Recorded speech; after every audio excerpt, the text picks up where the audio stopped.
Okay, this question is more difficult than the last question. We've got this extra power of -1, and that means something called the inverse matrix.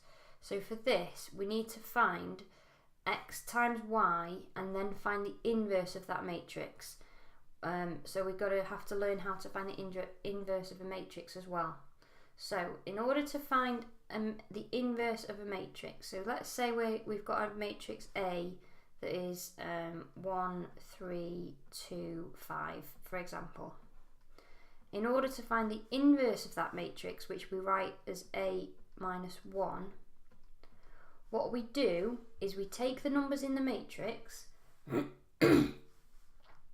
and we times the diagonals together. So that's 1 times 5,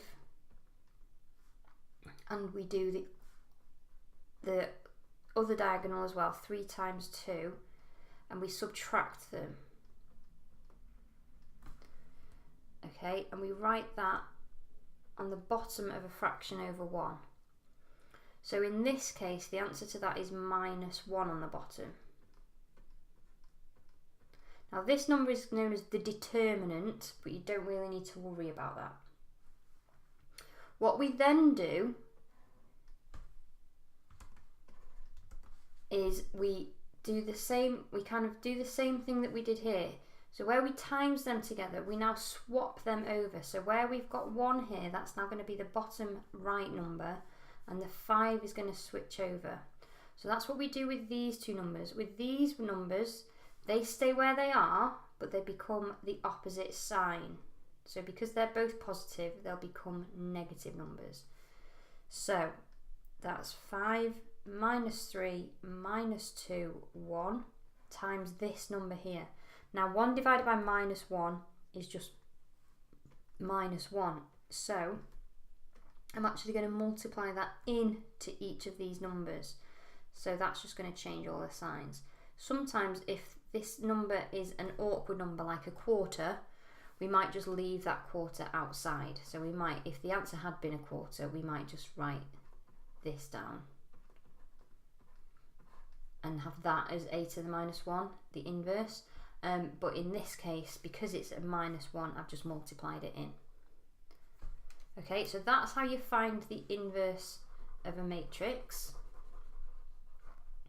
And we need that for this question that we've got on the other slide. So I'll go back to that question now. Okay, so for this question then, we start off by doing the same thing as we did for the previous question. We need to find x dot y, x times y. So if you remember from the previous example that we did, we times to get the 4 numbers. So we're going to have 4 numbers here, here, here, and here. This is the top left, top right, bottom left, bottom right. And this is the top and the bottom, and this is the left and the right. So it's rows times columns. The first one is the rows, the second one is the columns.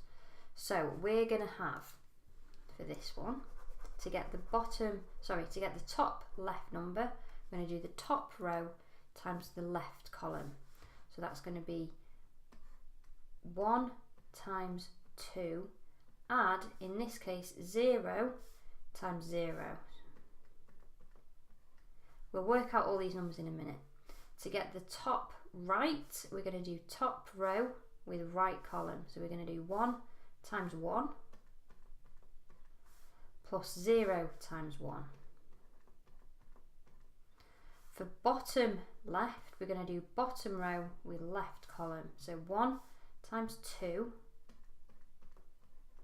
plus 2 times 0. And to get bottom right, we're going to do bottom row with right column. So 1 times 1 with 2 times 1. And we're going to work all these out. So 1 times 2 add nothing is 2. Top right, 1 times 1 add nothing is 1. Bottom left, 1 times 2 add 2 times nothing is 2. And for the bottom right, it's going to be 1 times 1, which is 1, add 2 times 1, which is 2. So 1 add 2, which is 3. So this is the answer to x times y. we now need to find the inverse of this matrix. So as I just explained on the other slide, to find the inverse of a 2 by 2 matrix, we first find the determinant. So it's going to be, we said, this times this, take away this times this, which goes on the bottom of a fraction over 1. So that's 2 times 3, which is 6, minus 2 times 1, which is 2. So already we know the determinant is a quarter, so the answer's looking like it's going to be A, but it could be E. So we need to carry on and check. The next thing we do is we swap these two numbers round and we change the signs of these two numbers. So x, y, so minus 1 is going to be equal to 1 over 4, 3 minus 1 minus 2, 2. Which is what we had for A. So the answer to this one is A.